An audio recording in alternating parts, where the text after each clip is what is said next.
은혜 받으실 하나님의 말씀은 사도행전 5장 12절에서 16절까지의 말씀입니다. 신약성경 194면에 있습니다.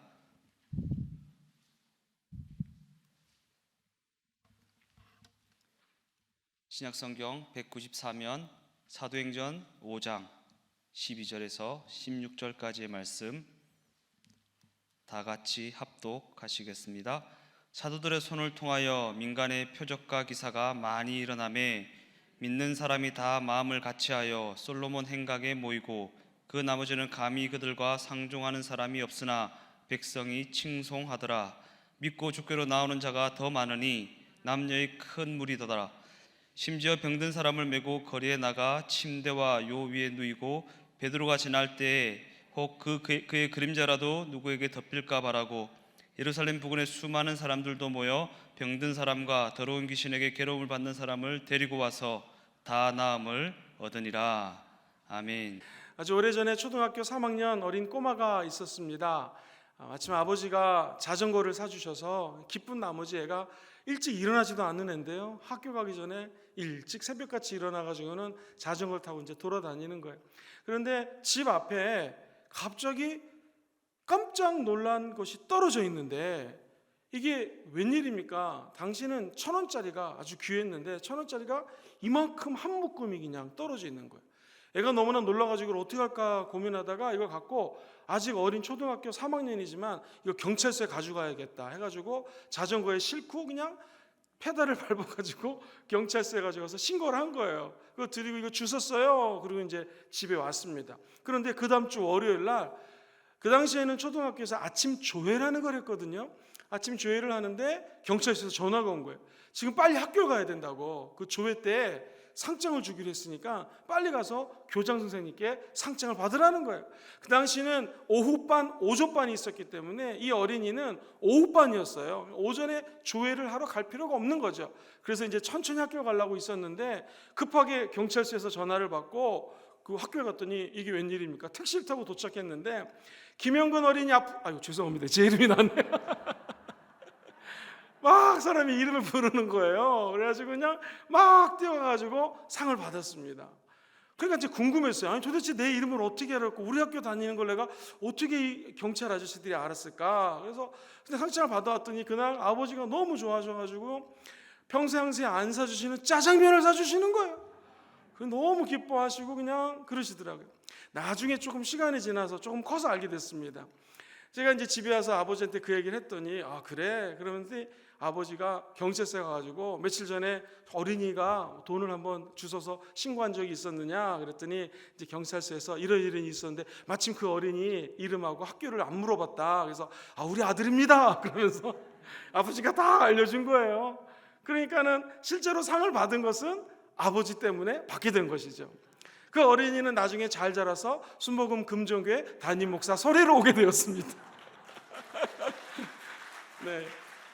지금 이제 갑자기 말씀을 준비하면서 그 생각이 아주 옛날인데 났습니다.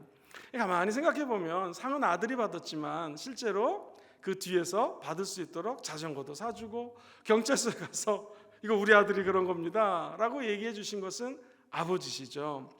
저와 여기 계신 모든 분들도 이 땅에서 잘 되고 상도 받으시고 칭찬받게 되기를 주의 이름으로 축원합니다. 근데 사실 가만히 생각해 보면 우리가 이 땅에서 상을 받고 잘 되는 것 뒤를 돌봐주시는 분이 계십니다. 그분이 바로 성령 하나님인 줄 믿습니다. 오늘 본문 말씀을 보니 성경에 이렇게 적혀져 있습니다. 사도들의 손을 통하여 민간의 표적과 기사가 많이 일어났습니다. 그러면서 믿는 사람들이 다 마음을 같이하여 솔로몬 행각에 모이고, 그 다음 절에 보시면 이렇게 나옵니다. 13절에 보면 그 나머지는 감히 그들과 상종하는 사람이 없었으나 백성이 칭송하더라. 한번 절 따라해 보시겠습니까? 백성이 칭송하더라. 예배드리고 기도하고 하나님께 나아갔더니 백성이 칭송하더라 이렇게 적혀져 있습니다. 우리 순복음 금종교회 모든 성도님들이 성령 충만함 받게 되기를 예수님 이름으로 기도합니다. 그러면 백성들이 칭송하더라 이런 사건이 나타나게 될 것입니다. 사실 우리나라의 초창기에 이 교회 다닌다 라고 하면 초기 기독교 역사를 읽어보면 그냥 교회 다닌다라는 그 사실 하나가 보증수표였습니다. 교회 다닙니까? 예수 믿어요? 그럼 돈도 빌려주고 원하는 거를 다 들어줬습니다. 그만큼 예수 믿는다라고 하는 것이 그냥 일반적인 것이 아니었어요. 대사회적으로 신뢰감을 주고 믿음직스러운 표변의 삶을 살았던 것이 우리 한국교회 초대교회의 모습이었습니다. 2000년 전에 초대교회도 마찬가지였습니다. 성령의 역사를 하사 손을 닿는 곳마다 기적이 일어났고요, 치유가 일어났고요, 모일 때마다 하나님이 역사하셨습니다. 그러므로 말미암아 사람들로 하여금 칭송을 받았더라. 오늘 예배드리는 모든 분들에게 하나님의 칭찬이 임하기를 예수님 이름으로 축복합니다. 뿐만 아니라 사람들의 칭송이 더해져야 된다는 것이죠. 어떻게 하면 이런 칭송을 받고 초대교회처럼 부흥할 수가 있을까요? 세 가지 말씀을 나누도록 하겠습니다. 첫 번째, 하나님은 사람들로 하여금 칭송받을 때 언제나 우리의 손을 사용하십니다. 우리의 손을 통하여 칭찬을 받습니다. 같이 해보실까요? 우리의 손을 통하여.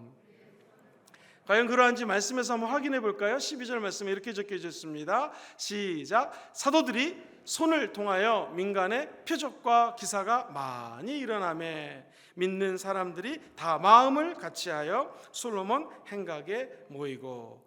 자, 주께서 사도들의 손을 통하여 표적과 기사와 역사를 일으켜 주셨습니다. 자, 이 표적과 기사는 사도들의 손을 통하여 나타났어요. 손이란 그 사람을 대표하는 것입니다. 자, 한번 생각해 보십시오. 사도들이 손을 닿는 곳마다 치유가 임하고 기적이 일어납니다.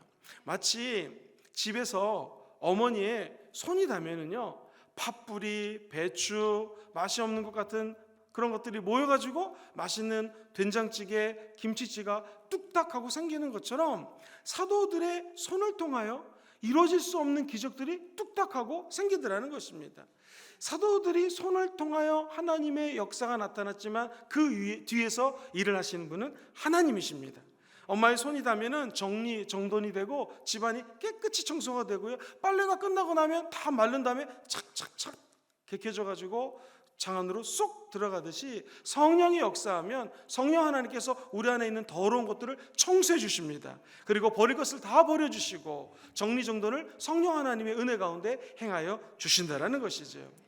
하나님은 우리 인간에게 자유의지를 주셨습니다. 그래서 하나님 주신 손을 통하여 우리는 하나님을 기쁘게 하는 일을 할 수도 있고요, 하나님께 실망시켜드리는 일을 할 수도 있습니다. 사람들로 칭찬받는 일을 할 수도 있고요, 사람들에게 손가락질 받는 일을 할 수도 있습니다. 자, 성경에서 한번 그 예를 찾아보겠습니다. 하나님이 하나님의 손으로 천지를 지었다고 말씀하십니다. 거기에서 손을 창조하신 분은 하나님이십니다. 근데 창세기를 가만히 읽어보면 선악을 알게 하는 나무를 뚝 따먹은 것은 바로 하와의 손이었습니다.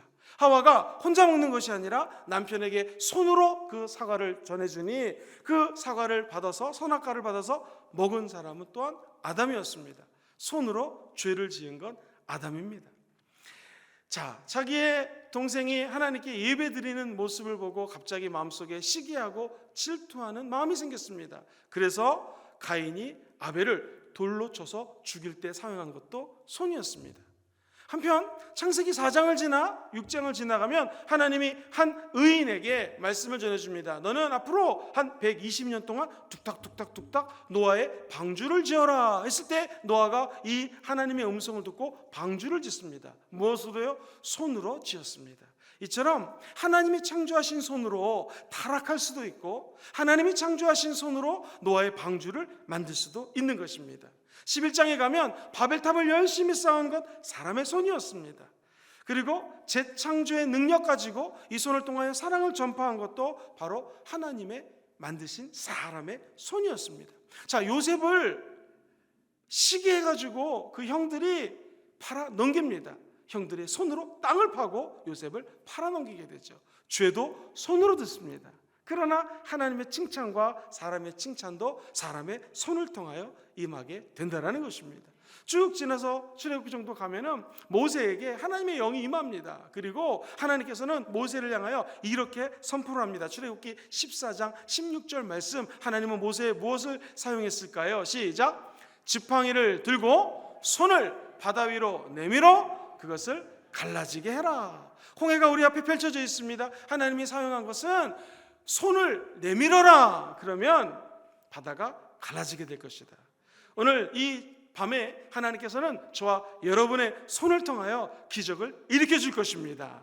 우리의 손으로 죄를 짓는 것이 아니라 하나님과 사람들에게 칭찬받는 일을 행하게 되기를 주의 이름으로 축원합니다. 가만히 생각해 보면 지금까지 받은 은혜, 축복, 하나님이 나에게 끔찍히 여겨서 상을 베푸셨던 것들이 다 하나님 말씀 앞에 순종해서 하나님 앞에 손을 내밀 때에 그러한 기적들이 일어난 거 아니었습니까?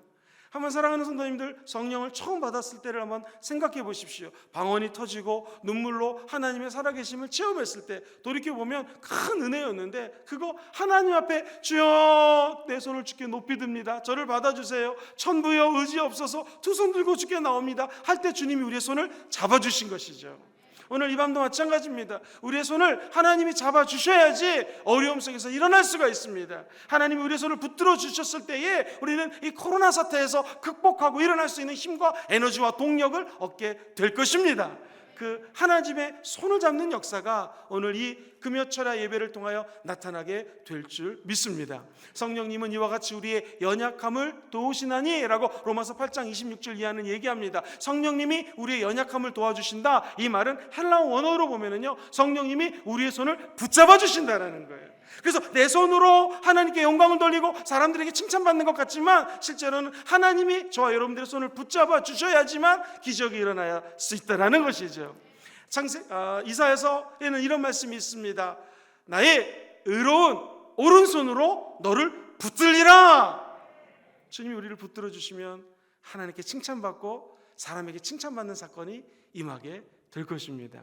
사실 우리가 하나님 앞에 두 손을 높이 든다, 이건 의미가 있습니다. 이 항복, 영어로는 surrender라고 하거든요. 주께 내가 모든 것들을 다 항복합니다. 모든 것들을 다 순종하겠습니다. 이런 뜻이 있습니다. 또 하나 고대 근동에서는요, 하나님 앞에 손을 든다는 의미가 우리가 자살을 할 때 여기를 칼로 이렇게 긁으면 죽는다 그러지 않습니까? 동맥이 끊어져서. 그것처럼 하나님 앞에 내 생명을 올려드립니다. 오늘 내 생명이 여기서 끝난다 할지라도 나는 하나님을 찬양하겠습니다. 하나님을 높여드리겠습니다. 이런 마음으로 하나님께 나아갈 때 하나님은 우리의 손이 죄를 짓고 부족하고 넘어지지만 하나님의 능력으로 말미암아 죄를 극복하고 다른 사람들을 세우고 힘든 사람들의 어깨를 토닥토닥거려주는 그러한 힘으로, 그러한 손으로 변화시켜 주실 것입니다. 그 은혜가 오늘 여러분과 함께하기를 주의 이름으로 축원합니다. 은혜와 기적들 다 하나님의 은혜의 손길 때문에 임했던 것입니다. 하나님은 사도들의 손을 통하여 표적도 나타나고 기사를 일으키셨던 것처럼 저와 여러분들의 손을 통하여 하나님의 일을 이루어 나가실 것입니다.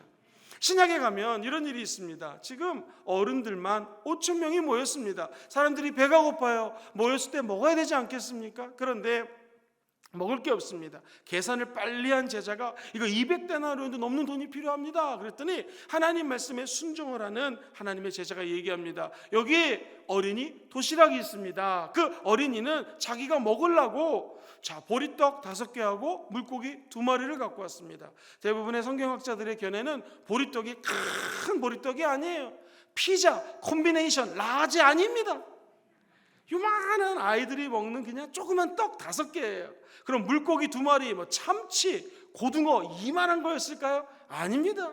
멸치보다 조금 더 큰 생선이었습니다. 이거 진짜 어린이 도시락입니다. 아니, 어린이 간식입니다. 그런데 하나님은 그 어린이 손에 들려진 도시락을 예수 그리스도의 손 안에 올려놓게 되자 예수님은 그 도시락을 하늘을 우러러 축사를 하셨습니다. 그러자 5천 명이 먹고도 남는 기적이 일어났다는 것이죠. 우리가 갖고 있는 것, 우리 손에 있는 것, 우리가 쥐고 있는 것, 내가 받은 은사, 내가 갖고 있는 재산, 내가 갖고 있는 젊음, 내가 갖고 있는 은사들, 사실 하나님 보시기에는 어린이 도시락만한도 못한 것입니다.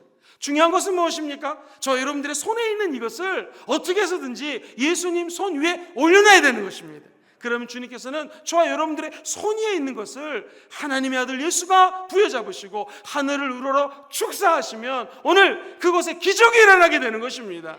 그 기적을 통하여 수많은 사람들이 와, 크리스찬들이 이렇게 살아가는구나 라는 은혜를 더딥혀 줄 것입니다. 은혜 받은 사람은 어떻게 살아나가는가? 결국 내 손으로 일하는 것 같지만 실제로 내가 하는 것이 아니요 내 뒤에 계신 하나님의 힘으로 이 일을 행하게 될 줄 믿습니다. 핸델이라고 하는 유명한 작곡가가 있죠. 오라토리오 메시아 같은 대합창곡을 작곡할 때 일이었습니다. 이분이 1742년도 무려 24일 동안 그냥 하나님의 은혜로 작은 공간에서 세상 근심 걱정 없이 24일 동안 이 곡을 작곡을 합니다. 그리고 정확하게 9년 지난 1750년에 영국 런던에서 처음으로 이 메시아를 공연합니다. 이때 영국의 왕 이름이 조지 2세였는데 할렐루야 할렐루야 이 대목에서 앉아 있을 수가 없었습니다. 그래서 이 왕이 벌떡 일어납니다. 왕이 일어나니까 다른 사람들도 다 같이 일어납니다. 그래서 오늘날도 메시아가 연주될 때 할렐루야 할 때는 전체다가 일어나게 되었다라는 것입니다. 원래 이분은 독일 사람인데 하나님이 이 핸델의 손에다가 작곡할 수 있는 은혜를 준 거예요. 그래서 메시아 같은 대작을 작곡할 수가 있었던 것이죠. 미켈란젤로의 손에는 하나님의 특별한 은사를 주셨습니다. 그래서 시스턴 성전 위에다가 천지창조라고 하는 작품을 갖다가 그려낼 수가 있었습니다. 이것이 하나님이 그의 손에 준 축복이죠. 피아타 같은 작품도 이렇게 해서 나왔습니다. 여러분, 로댕의 손을 통하여 지옥의 문이라는 작품이 완성됐고요. 우리가 잘 아는 생각하는 사람이라고 하는 작품도 로댕이라고 하는 사람의 손을 통하여 만들어지게 됩니다. 그뿐이겠습니까? 렘브란트라고 하는 유명한 화가는 수많은 시간을 하나님과 같이 보내다가 엄청난 작품들을 많이 남기게 됩니다. 외국의 유명한 톨스토이 같은 분도 하나님의 영감을 받아 글을 쓰는 것을 보게 되죠. 그리고 우리나라의 김소월님, 박목월님, 그리고 여러분이 잘 아는 윤동주님, 시문 이런 유명한 글을 쓰시는 분들도 기독교적 사상을 통하여 그분들의 손을 통하여 아름다운 하나님의 작품들을 만들어낸 것입니다. 제임스라고 하는 왕을 하나님께서는 사용하셔서 킹 제임스 버전이라고 하는 성경책을 그의 손을 통하여 번역하게 만드셨습니다.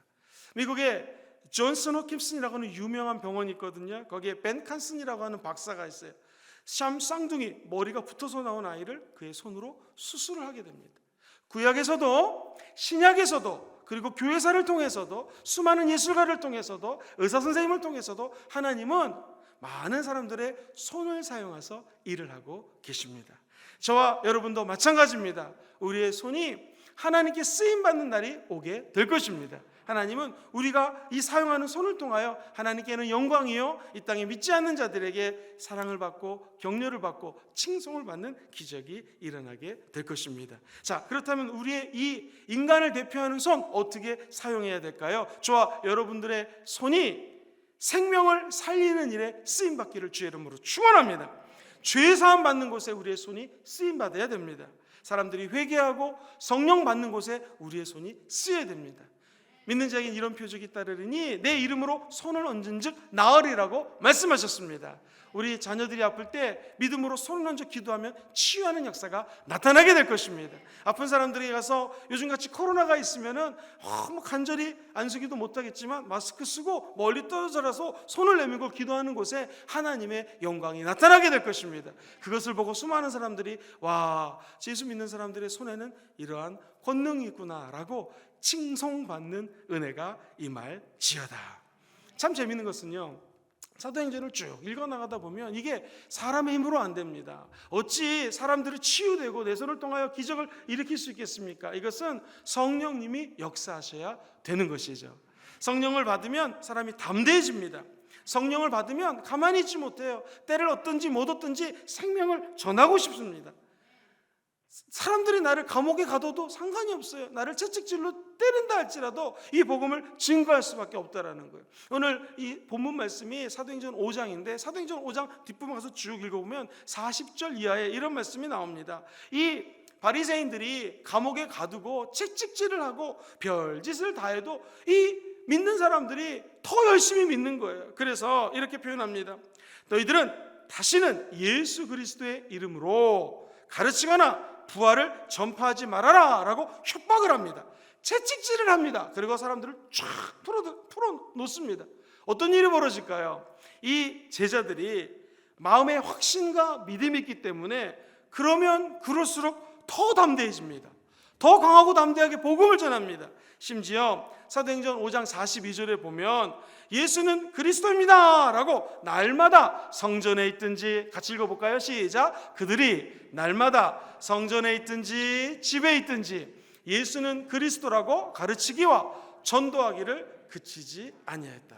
한번 따라해 보실까요? 날마다 성전에 있든지 집에 있든지, every day, 매일, everywhere, 어디든지 어느 시간이든지 할 거 없이 이 초대교회 성도들은 복음을 증거했다라는 것입니다. 무엇으로 전했습니까? 손으로 사랑을 전했다라는 것이죠.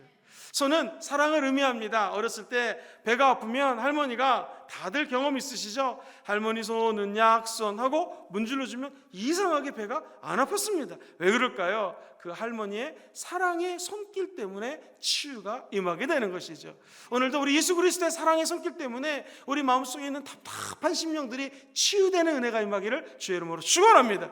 예수 그리스도의 영, 성령님의 따스한 손길 때문에 우리 안에 있는 모든 어려움들이 변하여 희망의 찬송가로 변하게 될 것입니다. 그 은혜의 따뜻한 성령의 손길이 오늘 이곳에 함께 하시는 줄 믿습니다. 여러분의 손은 그렇기 때문에 보통 손이 아닙니다. 우리의 손으로 때로는 죄를 지을 수 있을 수 있겠지만 성령이 우리 손에 함께하면 우리 손을 통하여 하나님께 영광을 돌리는 손으로 변화되는 것입니다. 우리 손을 통하여 수많은 사람들에게 사랑을 나눠주고 희망을 나눠주고 믿음을 전하는 귀한 손으로 변화되게 될 것입니다. 기억하십시오. 초대교회 성도들은 사도들의 손을 통하여, 저와 여러분들의 오늘날도 우리의 손을 통하여, 미래 우리 자녀들의 손을 통하여 성령님은 역사하실 것입니다. 이제 두 번째로, 성령님은 어떻게 하여 세상 사람들로 하여금 우리 크리스찬들을 칭송받게 하고 성령의 부흥을 허락하실까요? 그것은 우리의 모임을 통하여 성령님은 일하십니다. 같이 해보실까요? 우리의 모임을 통하여. 자, 우리 한번 말씀을 통해서 확인해 보시죠. 12절 말씀입니다. 시작. 사도들의 손을 통하여 민간의 표적과 기사가 많이 일어나매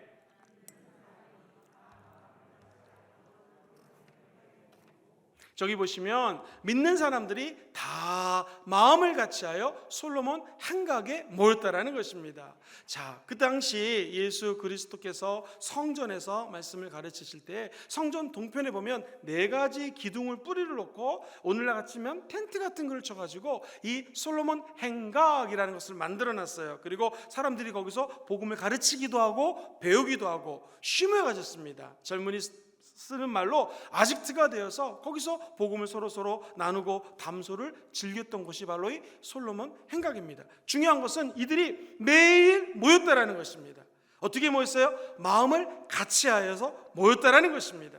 성도들이 오늘날도 새벽에, 저녁에, 또 철야로, 오늘 같은 경우에는 새벽 특세로, 또 금요 철야로 모여서 기도할 때에 하나님은 우리 모임을 통하여 역사하십니다. 일을 행하십니다. 기억해야 될 것은 초대교회 성도들에게는 예수 그리스도가 유일한 관심이었습니다. 그렇기 때문에 모일 수가 있었던 것이죠. 만약에 모여가지고 세상 학문을 배웁시다, 지루해서 안 모였을 것입니다. 모여가지고 예를 들면 데모합시다, 관심이 없거나 반대 의견을 가진 사람은 안 모였을 것입니다. 근데 그들이 모였던 이유는 관심사가 똑같았어요. 인생의 목적이 같았어요. 그것은 무엇인가? 예수를 더욱더 알고 예수님을 높이기 위해서 모였다라는 사실입니다. 골로새서 3장 17절 말씀에 보면 이런 말씀이 있어요. 같이 한번 읽어볼까요? 시작. 또 무엇을 하든지 말에나 일에나 다 주 예수의 이름으로 하고 그를 힘입어 하나님 아버지께 감사하라. 이 말은 무엇입니까? 예수로 시작해서 예수로 끝나라는 것입니다. 예수가 우리 삶의 목표가 되어야 된다는 것입니다. 나를 위해 살던 사람이 이제 예수를 위해 사는 사람으로 바뀌게 된다는 것이죠. 우리가 때로는 인생을 살다 보면 많은 사람들은 인생의 목적을 이 물질에 두는 경향이 있습니다. 어떤 분은 인생의 목적을 명예에 두고 그 명예를 따라 살아가는 사람이 있을 수 있습니다. 우리 크리스찬은 어떻게 살아야 될까요? 우리 인생의 목적을 예수님께 두고 살아야 된다는 것입니다. 왜 그럴까요? 우리는 하나님의 자녀가 되었기 때문에 그렇습니다. 그것이 바로 모이는 이유입니다. 왜 모이는가? 크리스찬은 모이는 목적이 단 한 가지입니다. 그것은 예배하기 위해서 모입니다. 예배는 혼자 할 수 있어요. 그러나 성경은 이야기합니다. 너희들이 내 이름으로 두세 사람이 모인 곳에 내가 함께 한다는 거예요.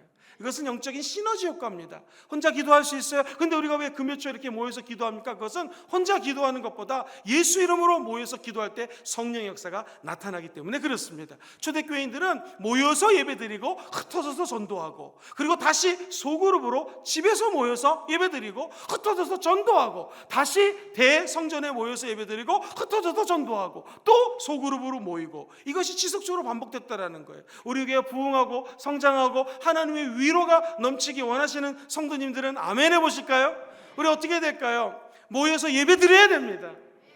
성경에 보면은 요한복음 15장 5절에 이런 말씀이 나옵니다. 같이 읽어보겠습니다. 시작. 나는 포도나무요 너희는 가지라. 그가 내 안에 내가 그 안에 거하면 사람이 열매를 많이 맺나니 나를 떠나서는 너희가 아무것도 할 수 없습니다. 우리가 모여서 예배 드리는 거 예수님이 없이는 할 수 없습니다. 우리가 삶의 열매를 맺는 것 예수 없으면 할 수 없습니다. 결국 예수 그리스도 안에서 모든 것들이 가능하다라는 것입니다. 자, 여기 배가 하나 푸른 바닷가를 헤치면서 통통통통통 소리와 함께 자, 바다로 여행을 떠납니다. 함께 떠나보시죠. 열심히 항해를 하는데 아무리 빨리 가도 제트 엔진을 달고 빨리 달려간다 할지라도 목적지가 없으면 이 배는 표류하는 것입니다. 전 세계에서 가장 빠른 배를 탄다 할지라도 저와 성도님들이 울릉도에 가기로 했습니다. 울릉도에 전도 갑니다 하고 초고속으로 제트 엔진을 달고 배가 떠나는데 이게 웬일입니까? 부산에서 떠나서 울릉도 가는 줄 알았더니 제주도 간 거예요.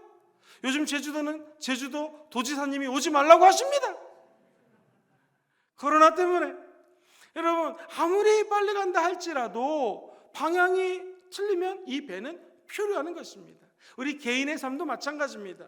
예수 없이 우리 인생을 출발하면 표류하는 것입니다. 어떻게 하면 이 표류를 빨리 마감하고 하나님이 원하는 방향으로 나아갈 수 있을까요? 그것은 모여서 예배드리면 하나님이 나에게 주시는 목적을 발견할 수가 있는 것입니다.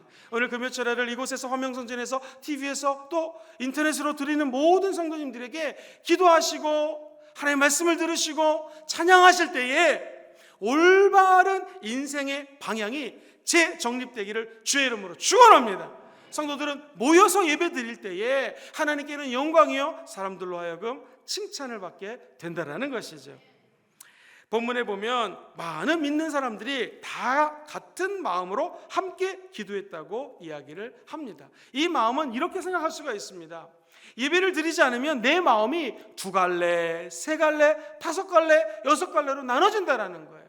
영등포로 갈까요? 청량리로 갈까요? 차라리 죄송합니다. 갑자기 이상한 세상 가요가 나왔는데 여러분 우리도 그럴 때가 있습니다. 하나님 내가 예수 믿지만 어디로 갈까요? 내가 사업을 하는데 오늘 여기에 투자할까요? 저기에 투자할까요? 이쪽 컨설턴트의 말을 들어야 됩니까? 아니면 저쪽 경영 분석의 보고를 바라봐야 됩니까? 아니면 옆 공장이 하는 대로 따라가야 됩니까? 아니면 토요타식 분석 방법을 통하여 내가 이 위기를 타개할 수가 있겠습니까? 이게 참 헷갈리거든요. 그런데 왜 예배를 드리는 것이 중요합니까? 예배를 드리면 나도 모르는 하나님의 지혜가 임하게 된다는 것이죠. 무엇을 하든 하나님의 목적대로 항해를 할 수 있게 된다는 것입니다. 저 여러분들이 혹시라도 2마음, 3마음, 6갈래 마음이 생겨도 사탄이 주는 마음을 따라가지 마시고 성령님이 주시는 마음을 따라가시게 되기를 주의 이름으로 축원합니다. 갈라디아서 5장 17절은요 아예 이렇게 우리에게 경고하십니다. 같이 읽어볼까요? 시작. 육체의 소욕은 성령을 거스리고 성령은 육체를 거스리나니 이 둘이 서로 대적함으로 너희가 원하는 것을 하지 못하게 하려 함이라. 자, 이 말씀 보면 육체의 소욕이 있어요. 그리고 성령님의 목적과 열정이 있어요. 이 두 가지가 내 안에서 싸움이 일어난다는 것이죠. 이것을 사도 바울은 지금 갈라서 제가 5장 17절 같이 읽었는데 로마서 7장에는 이렇게 표현을 합니다. 내 안에는 2가지 내가 있어가지고 하나님만 바라보면 이쪽이 하나님의 길입니다. 여기로 가고자 하는 내가 있고 사도 바울 같은 위대한 목사님, 선교사님도 이런 고백을 합니다. 죄만 보면, 이쪽이 죄라고 가정하겠습니다. 죄를 따라가는 또 다른 내 안에 연약함이 있다라는 거예요. 도대체 나를 이 사망의 음침한 골짜기, 죄의 길로 인도하는 게 뭔가 했더니 내 마음에 있는, 내 안에 있는 이 죄성이라는 것이 나도 모르게 죄악의 길로 인도하더라는 것입니다. 마치 사도 바울이 자석을 보면 쇠붙이가 달라붙듯이 위대한 주의 종인데도 불구하고 죄를 보면 막 여기를 따라가고자 하는 연약함이 있다는 거예요. 육체의 소욕이 있다는 거예요. 성령의 욕심, 성령의 능력과 배치가 되는 것입니다. 하나가 될 수가 없어요. 그래서 얼마나 고통스러운지 이렇게 고백을 하죠. 오호라 나는 곤고한 자로다. 영어 성경을 써서 저는 영어 성경에 이렇게 나와 있죠. What a wretched man that I am. 우리나라로 번역하면 내가 얼마나 이렇게 벌레 같은 자냐, 얼마나 쓸데없는 사람이냐. 사도 바울의 고민입니다. 이게 어찌 사도 바울의 고민이겠습니까? 여기 있는 저와 여러분들의 똑같은 고민 아니겠습니까? 예수나 믿고 성령을 임재함을 체험하고 거룩한 사람이 되었지만 우리 안에는 아직까지도 죄성이 있어서 죄가 달라붙는 내 연약한 모습을 보면서 오라 나는 곤고한 자로다, 다 같이 고백을 할 수가 있겠죠. 그런데 로마서 8장 들어가기 전에 갑자기 문체가 바뀌어요. 그럼에도 불구하고 내가 오히려 하나님께 감사하노니. 왜 그럴까요? 예수 그리스도 안에 있는 자에게는 더 이상 정죄함이 없나니. 예수 안에 쏙 들어가십시오. 그럼 누구도 나를 정죄할 수 없다라는 거예요. 그 이유는 생명의 성령의 법이 죄의 법, 사망의 법으로부터 저와 여러분들을 자유케 한다라는 것입니다. 때로는 우리가 내 생명을 지키는 것, 재산을 지키는 것, 내 명예를 지키는 것 굉장히 중요합니다. 그런데 우리가 모여서 예배를 드리면 우리의 마음을 지킬 수가 있는 거예요. 동맥 경화보다 더 무서운 것은 무엇입니까? 마음의 경화, 마음이 딱딱해지는 거예요. 여러분 성경에 보면은 잠언서에 이런 말씀이 나와요. 4장 23절 말씀 같이 한번 읽어보겠습니다. 시작. 모든 지킬 만한 것 중에 더욱 내 마음을 지키라. 생명의 근원이 이에서 남이라. 자, 그렇다면 우리의 마음을 어떻게 지킬 수 있습니까? 모여서 예배할 때 지킬 수 있습니다. 그럼 성령이 주시는 마음을 깨닫게 되는 것이죠. 그 마음을 따라갈 때 하나님께서는 반드시 복을 허락하여 주십니다. 성경에 한 가지를 더 말씀 나누겠습니다. 히브리서 10장 24절에 보면 아주 이런 말로 우리에게 권면을 주셔요. 시작. 서로 돌아보아 사랑과 선행을 격려해라. 서로 용기를 주고 격려하라는 거예요. 그러면서 25절에 이런 말씀이 있습니다. 시작. 모이기를 패하는 어떤 사람들의 습관과 같이 하지 말고 오직 권하여 그날이 가까움을 볼수록 더욱 그리하자. 할렐루야. 코로나 이후에 사람들은 모이기를 점점 더 힘들어할 것입니다. 그러나 그러한 상황이 벌어진다 할지라도 여러분들은 소그룹으로 모이든 가정으로 모이든 믿는 사람으로 카톡으로 모이든 화상 채팅으로 모이든 믿는 분들과 모여서 예배할 때 하나님의 은혜가 임하게 될 것이요, 하나님께 영광 돌리고 사람들에게 칭찬받는 기적이 임하게 될 것입니다. 사람들이 이제 코로나를 가리켜서 이렇게까지 표현합니다. BC, Before Corona, 그리고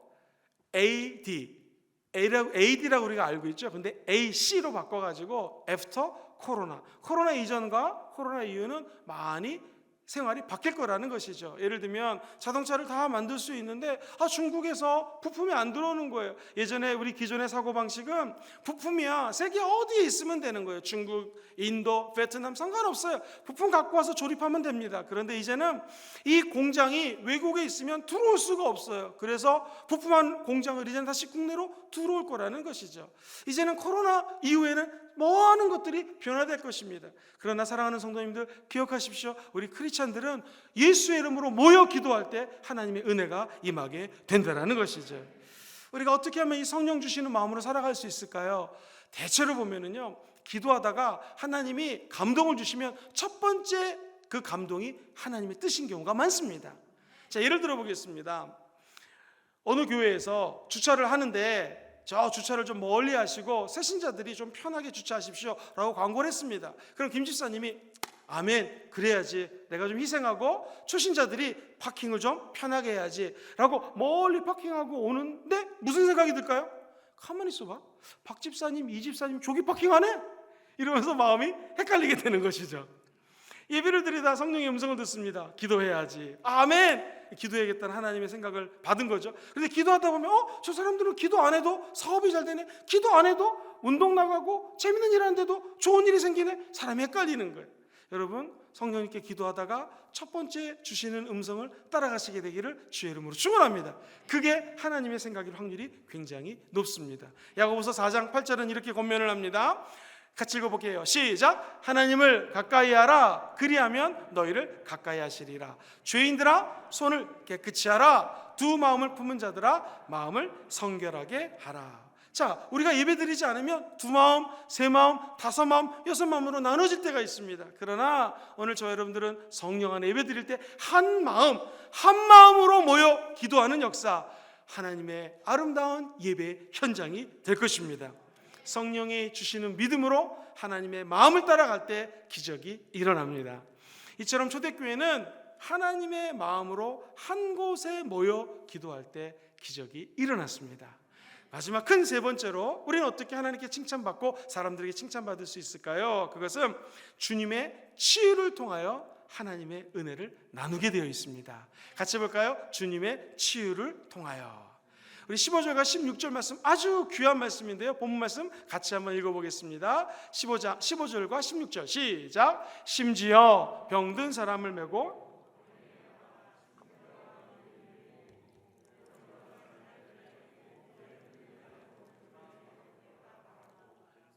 예루살렘 부근에 수많은 사람들로 모여 병든 사람과 더러운 귀신에게 괴로움 받는 사람을 데리고 와서 다 나음을 얻은지라. 할렐루야. 아니, 세상에 베드로가 지나가는데요, 그 그림자 밑에만 있어도 기적이 일어나는 것이죠. 저는 여기 계신 우리 성도님들이 지나가는 곳에 사람들이 함께 있어도 성령이 임하는 역사가 임하기를 주의 이름으로 축원합니다. 근데 이 말씀을 가만히 해석해 보면은요, 그냥 치유됐다라는 것이 목적이 아니에요. 치유보다 중요한 게 있어요. 그것은 성도들의 삶을 통하여 예수 그리스도를 믿게 되었다라는 거예요. 성경에 보면은 여러분 기도하는 것들마다 응답받기 원하시는 분들은 한번 아멘 해볼까요? 이런 말이 나와요. 의인의 간구는 역사하는 힘이 크다. 그러니까 지금 의인들이 모여서 기도하니까 이런 기적이 일어난 거거든요. 근데 의인은 누굽니까? 누누이 강조하지만 우리가 의인 될 수 있는 유일한 방법은 예수 십자가의 보혈을 통하여 의인이 되게 되는 줄 믿습니다. 그 의인들이 모여 기도할 때 치유하는 역사가 나타나게 됐다는 것이죠. 결국 예수 그리스도를 믿는 사람들, 의인들이 기도하는 그 모습을 통하여 치유가 나타나게 된다는 것입니다. 사도행전 4장 30절 보면은 그들이 왜 이렇게 능력을 나타낼 수 있을 것인가? 기도했기 때문입니다. 같이 읽어볼까요? 시작. 손을 내밀어 병을 낫게 하시옵고 표적과 기사가 거룩한 종 예수의 이름으로 이루어지게 하옵소서. 이렇게 기도했더니 치유의 은사를 받았다라는 것입니다. 자, 그렇다면 오늘날 많은 교회는 아직도 은사 중지론을 펼칩니다. 아니, 이 은사는 2000년 전에 하도 복음 전하기가 어려우니까 여기 사도행전에 잠깐 나왔던 거지 지금은 이런 은사가 없습니다. 여러분 절대로 속으시면 안 됩니다. 예수님은 어제나 오늘이나 영원토록 동일하세요. 예수님이 이때 역사하셨으면 오늘도 역사하시는 것입니다. 우리가 기도할 때 믿음으로 의인된 자가 간구할 때 반드시 치유하는 기적이 임하게 됩니다. 오늘 말씀 끝나고 기도할 때 치유하는 은혜가 내리게 될 것입니다. 베드로의 치유 사역을 보십시오. 15절에 보니 이렇게 되어 있습니다. 심지어 병든 사람을 메고 거리에 나갔어요. 그랬더니 사람들이 침대와 요위에 누이고 베드로가 지나갈 때 아이고 그의 그림자라도 누구에게 덮일까 바라고. 엄청난 은혜 아닙니까? 심지어 사도 바울의 몸에서 손수건이나 앞치마를 가져다가 병든 사람에게 얹으면 그 병이 나았다고 성경은 말씀하십니다. 자, 이게 어떤 것을 우리에게 상징하는가? 교회가 속한 그 지역의 영적인 의료기관이 되어야 된다는 것입니다. 이번에 우리 코로나 때문에 대구가 얼마나 힘들었습니까? 참 마음이 아픕니다. 영적인 병원은 어디입니까? 아프면 병원에 가야죠. 그런데 영적인 병원은 바로 교회입니다. 우리가 이 부산 땅에, 경상남도 땅에 영적인 종합병원인 줄 믿습니다. 수많은 사람들이 이곳에 와서 치료만 받는 것이죠. 그런데 이 겉으로 아픈 육체적 질병뿐만 아니라 마음의 상처까지, 영혼까지 치유받는 역사가 나타나게 될 것입니다. 그때 사람들은 내가 교회 다니기를 잘했구나. 특별히 성령 충만한 교회, 방언하는 교회, 귀신 쫓아내는 교회, 성령의 역사가 역사하는 우리 순복음 금주영교회 다니는 것을 여러분 축복으로 생각하게 될 것입니다. 그 은총이 여러분 가정과 앞으로 영원히 함께 하시게 되기를 주의 이름으로 축원합니다. 오늘날의 교회도 마땅히 이 치유 사역을 해야 됩니다. 초대교회에는 병원이 없었어요. 종합병원 없었습니다. 그러나 교회가 병원이었다는 것입니다. 오늘날 교회는 환자들이 모이는 곳입니다. 아픈 사람, 마음이 아픈 사람, 정신이 아픈 사람, 그렇기 때문에 교회는 누구나 다 올 수 있습니다. 우리가 함부로 정지할 수 없는 것이죠. 모든 각종 질병 갖고 있는 분들이 우리 교회에 와서 치료함 받고 기적의 주인공이 되는 역사가 나타나게 될 것입니다. 하나님께 대한 영적인 눈먼 사람들이 우리 주변에 많습니다. 하나님 말씀을 전해 듣지 못하는 영적인 귀머거리도 많이 있습니다. 사단에게 큰 상처를 받고 시험에 든 사람도 많습니다. 우리가 해야 될 것은 무엇입니까? 이 잃어버린 영혼들을 주께로 돌이켜서 치료하는 통로로 쓰임받는 것입니다. 그래서 그들이 영적인 의료기관, 우리 교회에 와서 변화되고 은총과 은혜를 받는 기적이 일어나게 될 것입니다. 히브리서 12장 12절로 13절 말씀 같이 한번 읽고 말씀을 정리하겠습니다. 같이 읽어볼까요? 시작. 그러므로 피곤한 손과 연약한 무릎을 일으켜 세우고 너희의 발을 위하여 곧은 길을 만들어 저는 다리로 하여금 어그러지지 않고 고침을 받게 하라. 21세기가 벌써 20년이 지났습니다. 앞으로 80년 남은 21세기에 우리도 2000년 전 이 예루살렘 교회처럼 똑같은 교회가 되어서 많은 영혼들을 우리 손으로 치료하는 기적이 임하기를 주의 이름으로 축원합니다. 그리고 우리가 모일 때마다 하나님이 역사하셔서 성령의 임재를 체험하게 될 것입니다. 무엇보다도 우리의 삶 자체가 선교적 삶을 살아서 마치 선교사님들이 해외 나가서 복음을 전하듯이 우리가 가는 곳, 우리의 손이 닿는 곳 치료하는 역사가 나타나게 될 것입니다. 한번 따라해 볼까요? 나의 손을 통하여 예수님을 증거하겠습니다. 우리의 모임을 통하여 성령의 임재를 체험하겠습니다. 마지막으로 주님의 치유를 통하여 선교적 삶을 살겠습니다. 우리 교회가 올해 초대교회를 꿈꾸며 나아가고 있습니다.